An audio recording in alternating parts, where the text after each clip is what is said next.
Nous n'avons pas adopté une démarche QVT.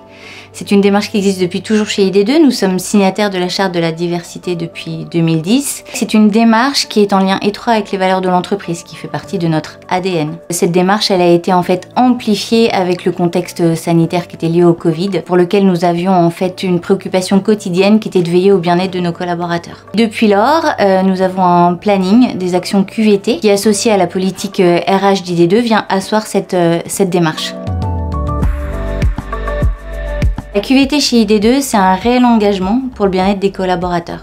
Nous menons des actions régulières sur les conditions générales de travail, en particulier sur les aspects humains, managériaux, organisationnels. Si par exemple je prends le thème de l'organisation du travail, nous avons mis en œuvre une charte télétravail, une charte de la déconnexion numérique à laquelle nous sommes particulièrement attachés, notamment pour favoriser la santé au travail de nos collaborateurs. C'est également le suivi régulier de nos TIBS avec des entretiens annuels et professionnels qui ont lieu donc chaque année, qui sont des moments d'écoute, de partage avec nos collaborateurs, qui permettent notamment aussi de définir des objectifs annuels clairs avec les managers. Nous sommes en cours de rédaction de notre accord égalité femmes-hommes pour les 3 ans à venir. Et puis c'est également au sujet du handicap, par exemple, un partenariat avec la GFIP en tant qu'activateur de progrès. Tous les ans, nous célébrons la Semaine européenne pour l'emploi des personnes handicapées afin de favoriser le bien-être de tous les TIBS au travail. Il est très bon, nous entretenons d'excellentes relations avec le CSE autour d'un vrai dialogue social. On entretient ce climat social, ce bon climat social à travers notamment d'événements tout au long de l'année avec nos TIBS, donc des quiz, des concours de baby-foot, des ateliers massage, etc.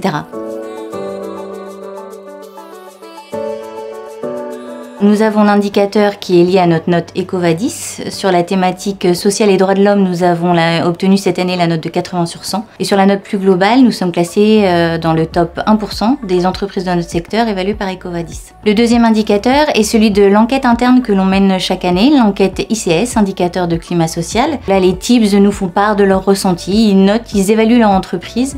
Et l'année dernière, nous avions obtenu la note de 17,1 sur 20. Donc qui est le reflet des actions qu'on peut mener pour nos TIBS au quotidien et ça nous fait bien plaisir.